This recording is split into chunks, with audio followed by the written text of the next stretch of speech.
Welcome to HB RV Lifestyle, the podcast.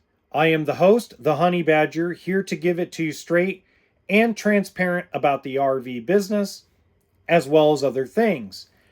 Today, I am very excited, have a lot of positive energy in me, but at the same time, I'm extremely frustrated with RV dealerships and RV manufacturers right now. And I'm going to explain why as we go along in this episode. Whether you're buying in a week, buying in a year or two, already own, I believe this information is going to be extremely helpful to you. Okay. So I want to start with thanking everybody that contacted me about frame flex, frame failure, and construction problems on their fifth wheels. I really appreciate it. And I want to let you know that the stuff you shared with me is confidential.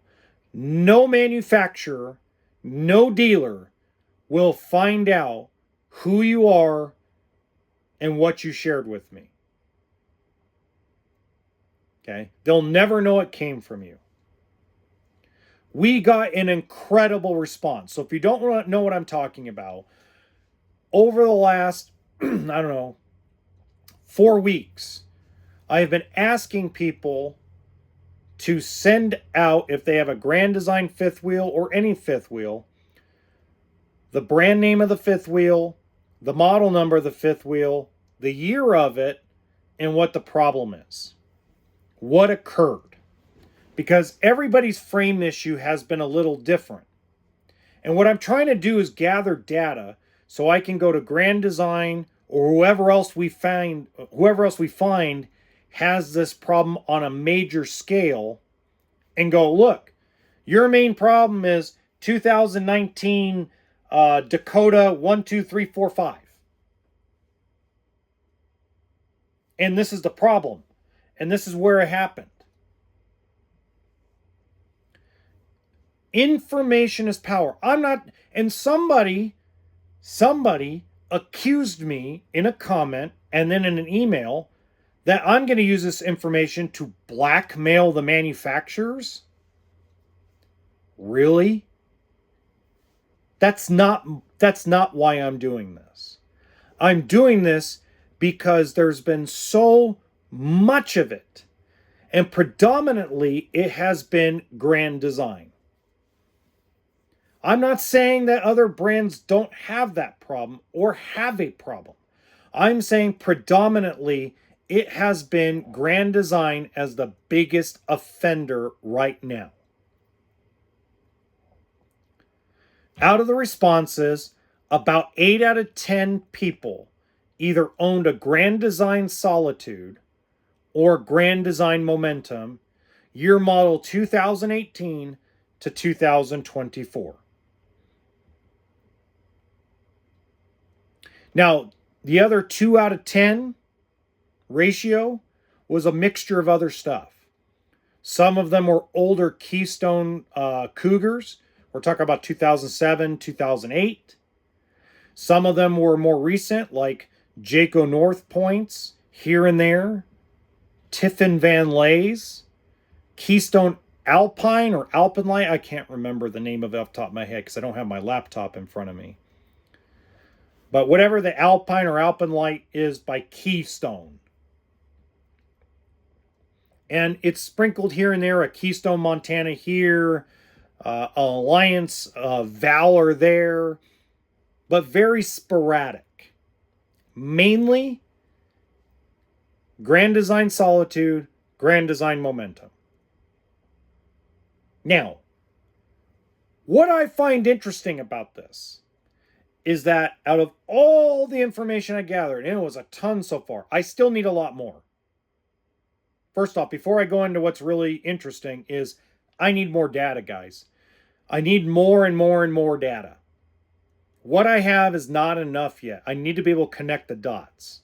So if you're a Grand Design or any fifth wheel owner and you're having frame failure or frame flex, please Send me the year, the make, the brand name, and the model number of that fifth wheel and what the problem is to livingstonrvservices@gmail.com. Your information will be private. And I'm explaining why I say that emphatically here in a second as well. So what I found interesting was reflection fifth wheels. No one so far has emailed me a problem with a reflection in the construction department. Okay. Now, I did talk to 4 reflection owners in person when they were here in Nevada, and I asked them what their experiences have been. And the majority of the common denominator that they've been telling me about reflection is electrical problems. One guy told me his 2021 reflection sat almost 7 months in and out of the service department where he bought it, trying to solve the electrical problems. They changed the transfer box, they changed the breaker panel. He went through an absolute nightmare from what I talked to him. And he says now everything's fine now that they got it all settled, but he said it was a real doozy for a while.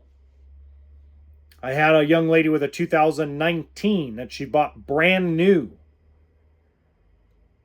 Nothing but 12-volt problems for the first 9-10 months until she went and saw somebody called the RV doctor, and he happened to figure out what was wrong and fix it. So I have not heard anything about foundation like frame or wall or floor problems on a reflection, just electrical issues. Okay. Which, to me, at the end of the day, you can fix the electrical, no big deal. I mean, I know I go, oh, that's not a big deal. Well, it's not a big deal compared to people's frames failing, right?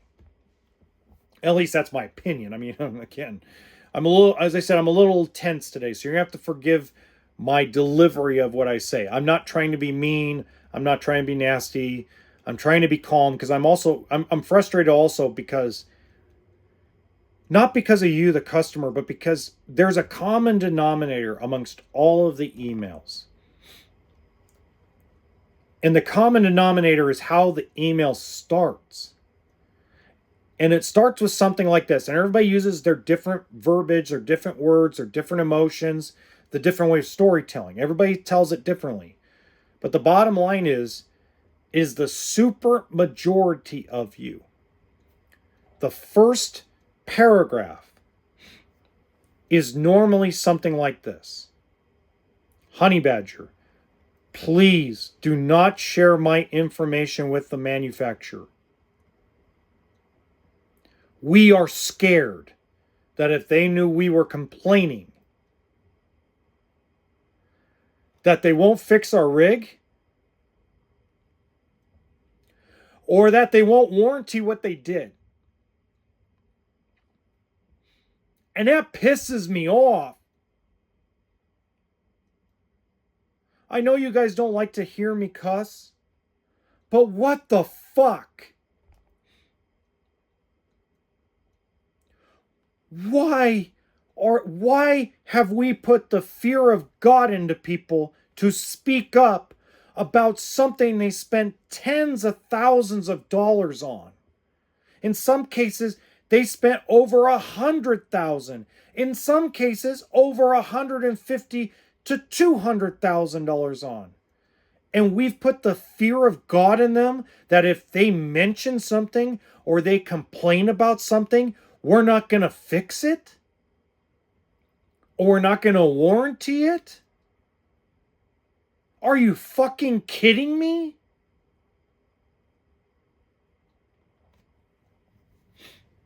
I'm sorry. I get really emotional when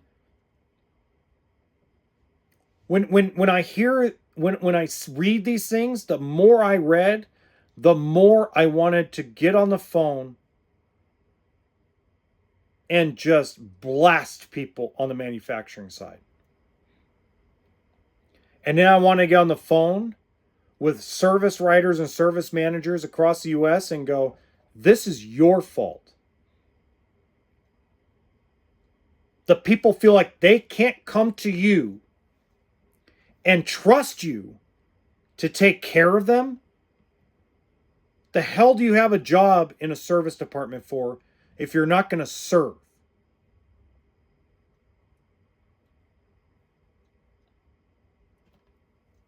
It's ridiculous. You, the customer, should not feel like you cannot complain, that you cannot speak up. And by the way, me reading this just lit a fire under my ass, because now I want to do it even more. I want every single frame failure or frame flex person to reach out to me. I don't care if it's a Grand Design. I don't care if it's a Thor product, Forest River, Winnebago. I don't care. I want to hear about it. I want the data so I can be armed to go to the manufacturers and go, are you shitting me?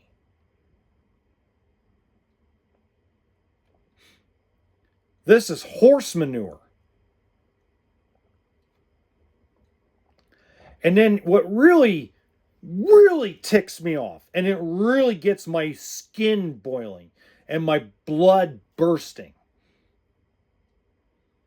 is now corporate RV YouTubers. You can call them corporate yes men. You can call them corporate mascots.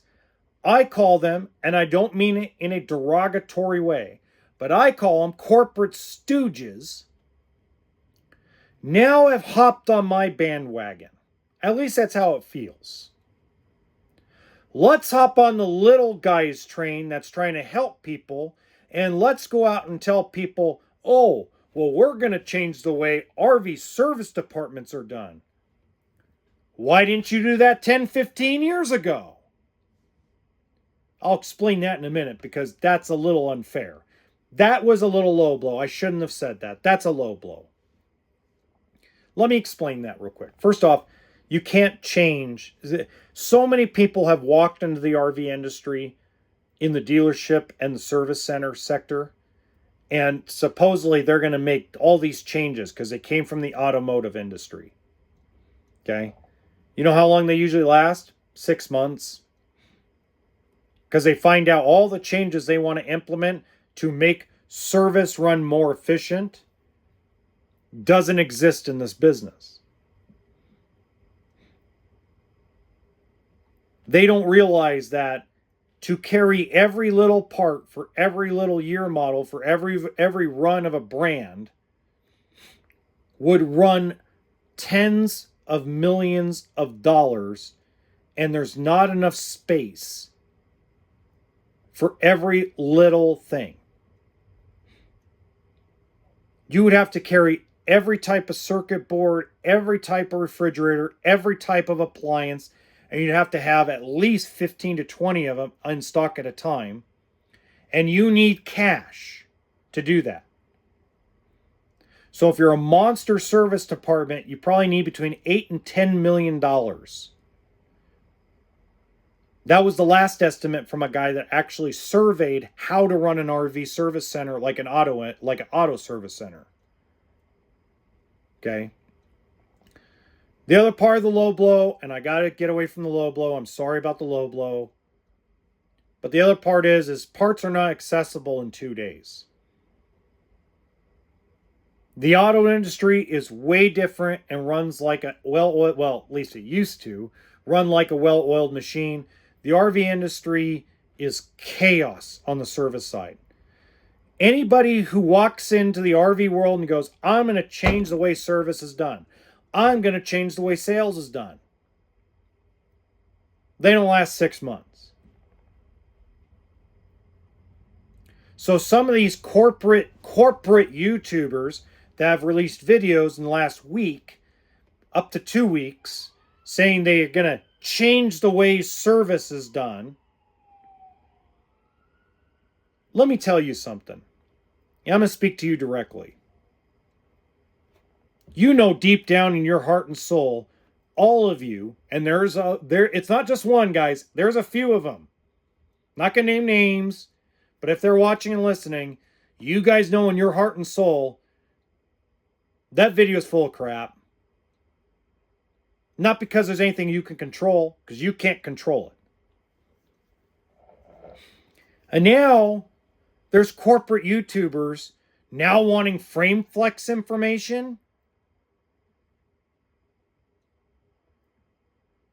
Now I have to be careful on how I say this. But where were you 6 months ago? I haven't sold enough fifth wheels because I worked for Coachman RV as a rep for almost a year and a half, and I don't sell new fifth wheels on my lot. Once in a blue moon, I get one, a Riverstone, a couple Flagstaffs, a Sanibel. For the most part, all I've really sold fifth wheel wise on this lot since May of 2023 are mostly used. It was the customers that reached out to me. It was the listeners and viewers on the main channel that reached out to me and said, hey, you might want to check out this video. When you have 200,000 subscribers, 100,000 subscribers, 500,000 subscribers, 600,000 subscribers, when you go physically to shows across the US and Canada, you can't tell me you've never heard of this. So where the hell were you? Oh, I know where you were. You were doing one of two things. You were either one, biting your lip because your legal team was like, wait, we carry that product. You can't go on record saying that. Or two,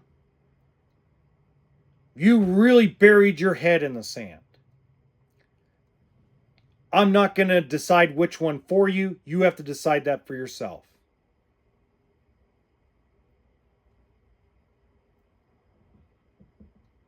But it's real interesting that I've been talking about frame flex since October of 2023, and now all these bigger YouTubers want to hop on because I'm getting views. That's what it looks like. I'm not saying that's what it is, but that's what it looks like.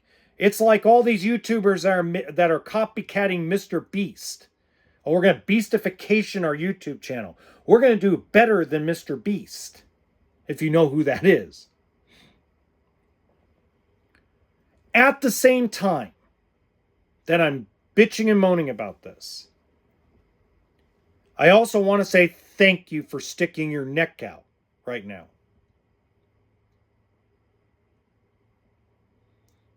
Because I know you're sticking your neck out. And you know who you are. There's a few of you. It's not just one or two of you. There's a few of you that have decided over the last 2 days, 3 days, to stick your neck out there and expose a huge problem in the industry. And most of you carry Grand Design or Keystone at least one of your locations. So you're putting a big risk and a big target on stuff you have in stock, and you're willing to expose it. That's sticking your neck out. That's a positive thing. So I at the end of the day, as pissed off and frustrated as I am about it, I'm also excited about it. Because I can't do it on my own. Because I'm little old honey badger.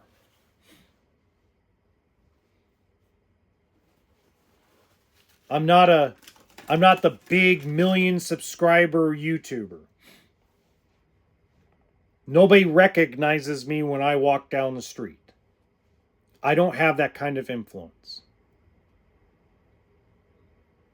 So, thank you for sticking your neck out.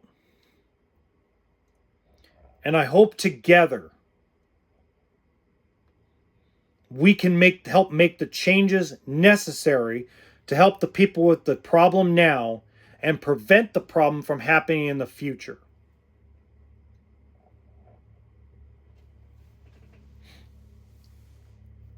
It is so stupid.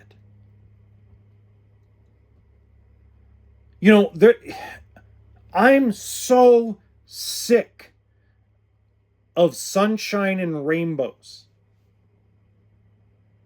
And if you want to know where I got that from Rocky Balboa, Sylvester Stallone, he does that great monologue about, getting knocked down and keep getting up. It's not how hard you can hit, it's how hard you get hit and keep moving forward. He says everything's not sunshine and rainbows. You already know that. But it's like every single one of these corporate RV YouTubers want to tell you the most BS crap.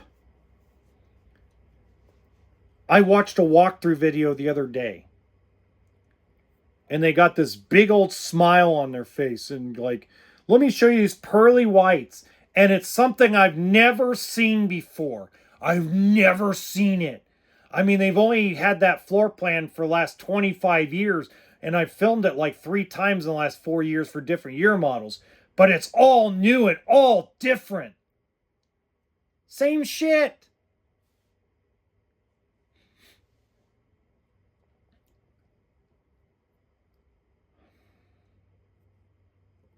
It's just so frustrating.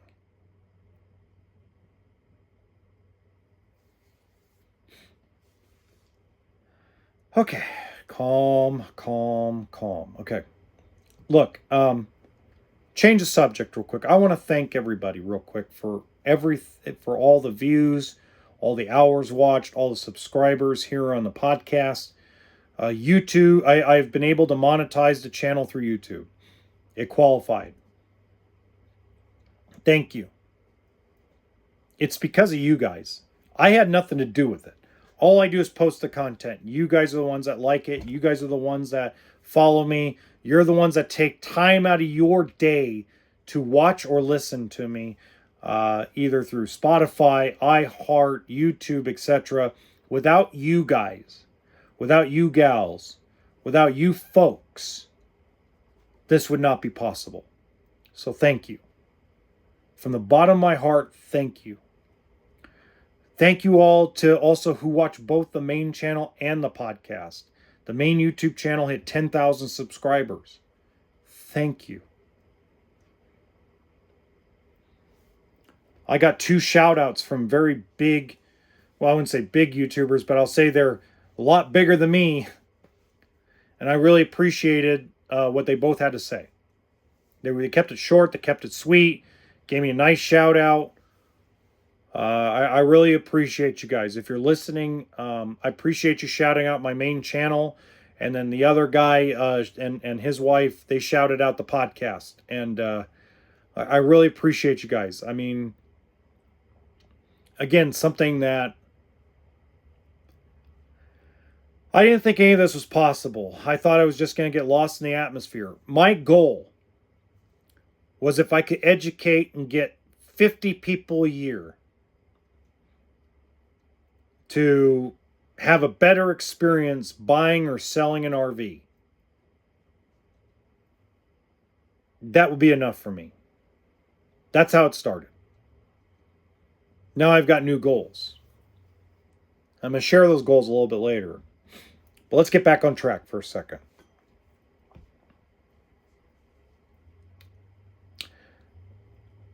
I'm going to tell you guys a story. And the story goes like this. COVID-19 locked down a lot of the United States and Canada, if not all of it.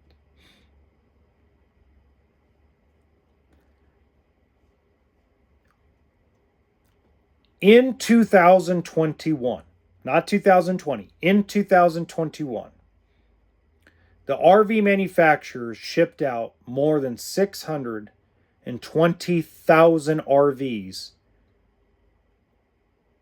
out of the factories.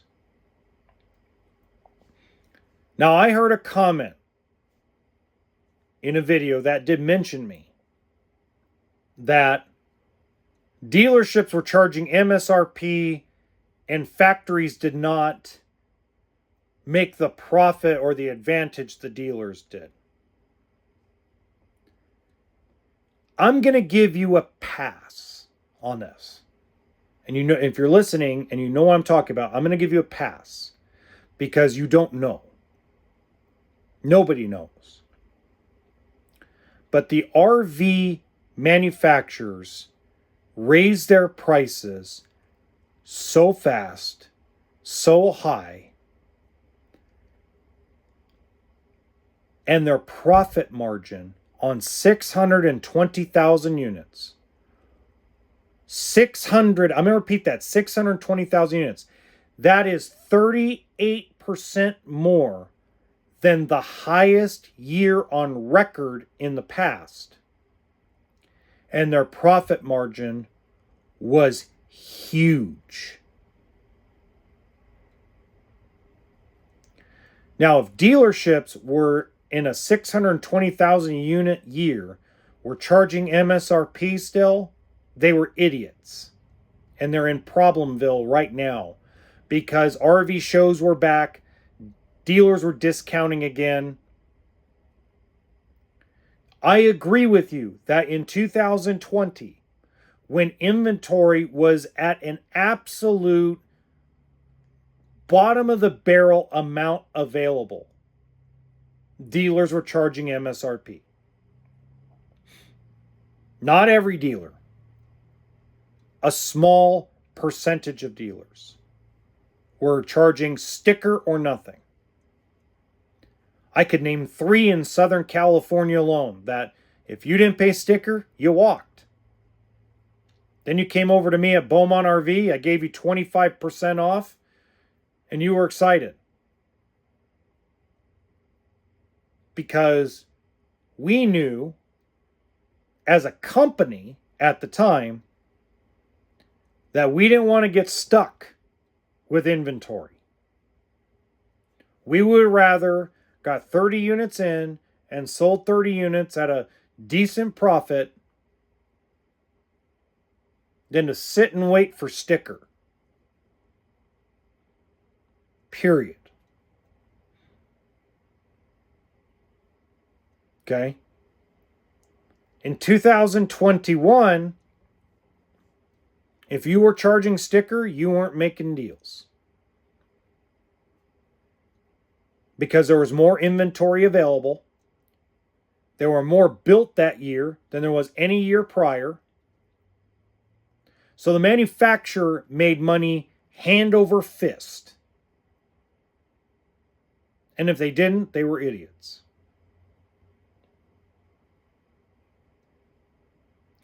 Forward to 2022. 550,000 plus units. Second biggest year on record. So if you don't think that 2021 and 2022 manufacturers didn't line their pockets,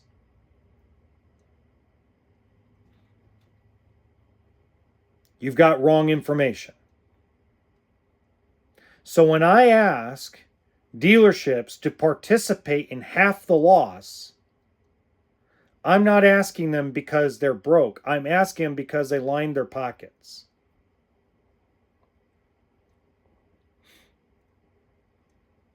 Dealerships have lost more money in the last 19 months because they got to get rid of inventory. And it's not just about taking a loan out on the inventory.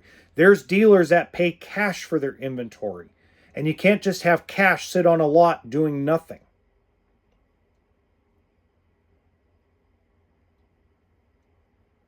Now, I have said in the past, and I still stick to it today, that the dealerships are half responsible for this mess. Because they're the ones that took the damn units from the manufacturer when they could have said no. But I'm going to tell you something. I'm going to tell you something that's probably going to piss every manufacturer off. There were brands out there that went to dealer lots and threatened them that if you don't order or take more inventory, we're going to rip the brand from you. Or we're going to go sign the guy 20 miles from you because you're not being a good partner. There's a guy in Central California that he had units that he had units lined up across his yard where he couldn't even open up slide outs. And I was there the day a rep walked in and threatened him.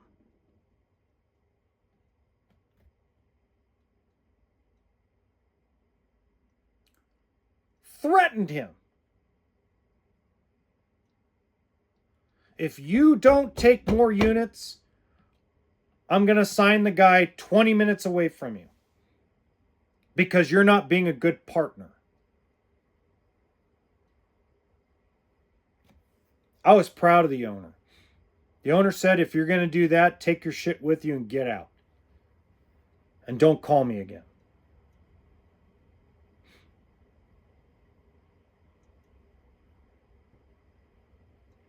So yes, there's a lot of tension between dealers and manufacturers.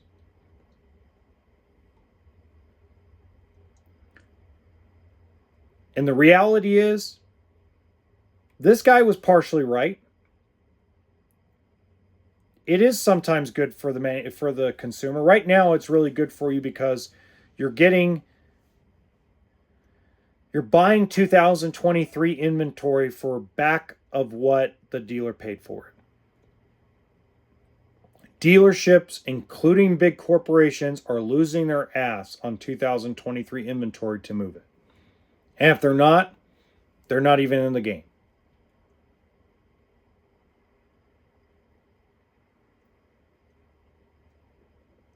So, the reality is now dealerships, when they get threatened, they just give the person the bird.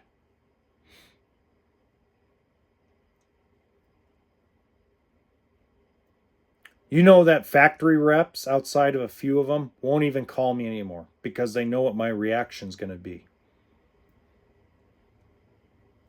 I'm going to give you guys a secret. The manufacturers, and I'm not going to name names because realistically, there's still a shot that they'll do the right thing. My boss, the owner of the company I work for, has done absolutely everything he's ever been asked by these manufacturers. He buys up yards when nobody wants them. There was a time years ago, not anything recent, but years ago, where Camping World told a brand that they're not going to take any more units and they already built them. And it was stuff that doesn't sell very well in California. My owner took them. All 30 of them. Did we sell them and make money? Yeah, a little bit. Not much. We used them as a giveaway thing. We used them as a marketing tool. Because it's mostly a floor plan you see on the East Coast, not on the West Coast. So it gave us something, in a way, it gave us something nobody else had, but it took us a long time to sell them. Because it's something that's just not popular on the West Coast. Everybody wanted to come see it, so it drew attention. But we didn't make any money. Not really. Was it worth it in the end? Of course. When there's lemon laws, most corporation dealerships won't touch lemon law buybacks. I couldn't even tell you how many lemon law buybacks that my owner, the owner of the dealership and company I work for, how many lemon law buybacks he did as favors for this manufacturer? Do you know how hard it is to sell a lemon law buyback to a customer? It takes a long time, and the right customer with the right inspector that has a toolkit and sense of humor. You ain't selling it to a person that's new to the industry. And in California, we have to disclose when it has been through a lemon law lawsuit. He's done it countless times. Do you know how many times that the man has spent $30,000, $40,000, $50,000 on a spot at some power sports event somewhere in the middle of the desert last minute because some major dealer backed out of it and the manufacturers built the units and already have them ready for transport? Do you know how many times that man has pulled money out of his own personal account to buy those units and then go set up a show in 2 days with 2 days notice to help them out? And you know what they did? They treated him like shit.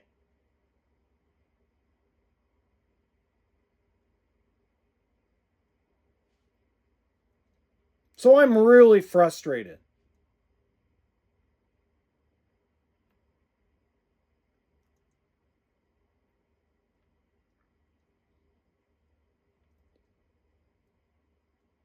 I almost wanted to tell him, you know what you should tell him, bud? I almost told him, but we were drinking too much. So I didn't want to say something I'd regret later. But you know what I want to tell him? I want to tell him to get the 3 top guys on the phone, and I was going to plainly tell him, since you don't have a presence in Nevada, you're still not going to have one in my lot until you decide to actually grow up, grow a set of balls, and help the company out. We're not asking for much, but we're asking for you to have skin in the game. And 2.5%, I could piss on 2.5%. I could piss through 2.5% just buying batteries and battery boxes and a starter kit for every unit. So I understand where some of these YouTubers are coming from because they don't know. They don't sit in my shoes. So when they sit there and say the manufacturer didn't make any money during COVID, that's because they're getting their information from the factory. They're not getting their information from the dealers because most dealerships won't tell you. That's why I said I give you a pass from obligatory and ignorance because you don't know. How could you know? You've never been an owner. You've never sat in the chair and actually had to write the checks to the banks. You've never had to actually look at your floor plan or your inventory loan status and try to figure out how you're going to manipulate it to get the right inventory at the right time. You've never been through it. That I know of. I could be wrong. I don't know you. All I know is you and your wife gave me a shout out on your channel. And I appreciate it 100%. I just think that sometimes we speak before we have all the information, right? Sometimes, see, this is where the difference between just misinformation and fake news comes from. So fake news is what a lot of corporate YouTubers do. And it's not just in the RV business. Yes, there's RV corporate yes men. Okay? They're all over YouTube. But any corporation wants to control their narrative to their benefit.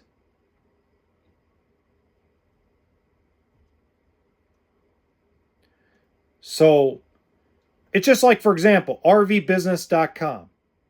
I don't know if it's 100% true or not, but from what I was told, the president of Forest River, Pete Legal, and the president of Thor Industries, Bob Martin, owns RV Business News. So that means that they control the narrative on the largest scale of media in the RV industry. That's if that's 100% accurate, by the way. You know, just like this lazy days thing, okay? Lazy days, I've been told by a huge amount of sources. Now I've had it confirmed by a ton of sources that Lazy Days is planning on filing Chapter 11 and that they have informed manufacturers and banks. Yet it's nowhere on the internet. It's nowhere in RV Business News. It's nowhere in RVIA. It's nowhere out there.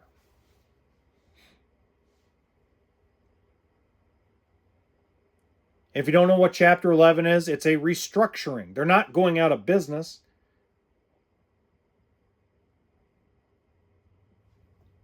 I have no skin in the game with that information. But it's important information. I've gotten word that there are several corporate stores that will be shutting down locations by the end of summer. The big three plan on shutting down close to 100 locations by the end of the summer. Does that mean they're going out of business? Does that mean Camping World's going out of business? No.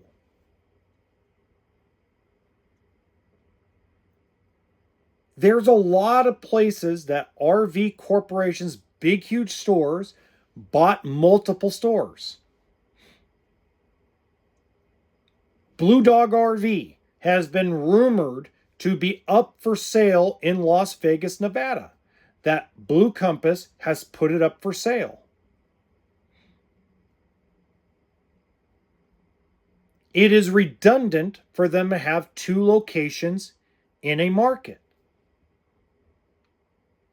And they have one within an hour and a half drive of Las Vegas. Camping World bought a bunch of stores. Some of them are not doing very well. Does that mean they're going to shut down the parts and service center at that store? No. From what I've been told, any locations they close is sales only. They're still going to have the parts store. They're going to still have the service bays. And it's locations in which they have multiple stores in one market. And if you actually look at the way they are rumored to be closing stores, they are going to close the stores on the most outwardly part of the market.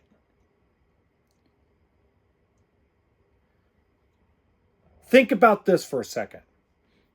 How big is the Bay Area for RVing in California?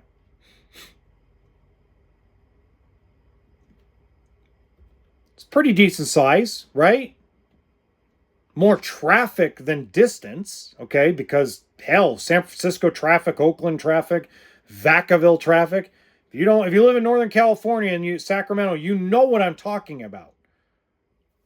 I-5, I-80, I mean, it's all like, you think Los Angeles is bad, live in Northern California. Holy crap. But when you have 8 locations within an hour drive of each other, of course you're going to start thinking about shutting some of them down.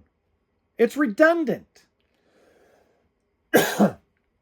It doesn't make sense. Does it make sense to have the service and parts store? Absolutely. Does it make logical sense to have a sales location when you have a bunch of others within an hour drive? No, it doesn't. Now, I'm not saying they're going to shut down Northern California. I'm not saying that. I was using it as an example because it's the most wide area I can think of. Or think about Portland, Oregon. There are stores that have like 3 locations within an hour drive of downtown Portland. We're in the worst RV economy since 2008 and 2009. It's not quite as bad as that. It's different. So why not save the overhead? Why not make it more convenient that customer only has to go to one store to see everything you've got, rather than wasting gas trying to chase something that may or may not be there? So it doesn't mean these places are going out of business. It just means, whoops, we screwed up. We overbought. And realize this too, at the time when a lot of these places were being sold and bought, you have to think where everything was sat. Okay? Marcus Lemonis is not an idiot. Marcus Lemonis is a very intelligent person. But even every once in a while, we get something wrong. But we make the best decision we can at the time with the data we have. Okay? So here's an example, okay? The data says that, for example, and this is an example. This is not me saying this is going to happen. But let's use Klamath Falls, Oregon as an example. Okay? The surrounding area of Klamath Falls has about 700,000 people living in it. A lot of small towns along the Chiloquin River, around Crater Lake. There's a lot of places. It's a wide open country area. I think there's 700,000 people that live within a 2-hour radius of Klamath Falls, Oregon. It actually might be less than that now. So you had, between Medford and Oregon and Klamath Falls and Beatty and a few other major places in southern Oregon, you had 6 RV dealerships.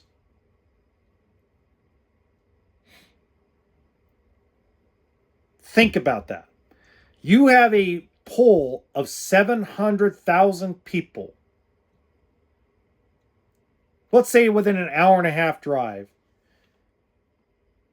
and you have 6 RV dealerships between Medford and Klamath Falls.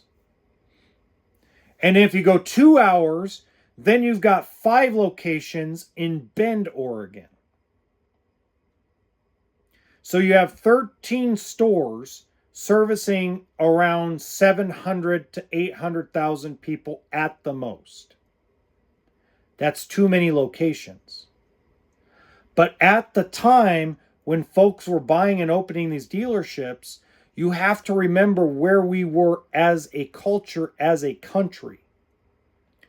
People were moving away from the big cities to more rural areas because of remote work. The little town of Chiloquin, Oregon, where my wife and kids live, with my mother and her and my brother. When before they moved up there, the town was with 500 people. When they moved up there, it grew to almost 900. Up in the mountains, rural, lots of land, lots of opportunity. It's gone back down to just under 700. Because now people are being required to go back to the office. So they had to move back closer to where their job is. Look at the mass exodus of people out of California to other states in middle America, Texas, Oklahoma, Kansas, Tennessee, in the South. There's been a wide migration of people that are looking for jobs in Texas and Wisconsin and Minnesota. So you're losing population in some areas where you have too many dealerships. No wonder they're not doing well.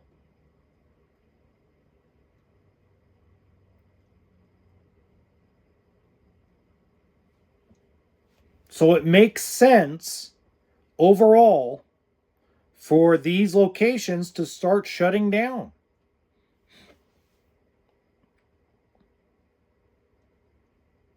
If it's not making money, and you look at your demographic and it's completely changed compared to when you bought it 3 years ago, it's time to walk away. So when you start hearing these newsreels start coming out, you're going to have sunshine and rainbows and Armageddon. And it's neither one of them.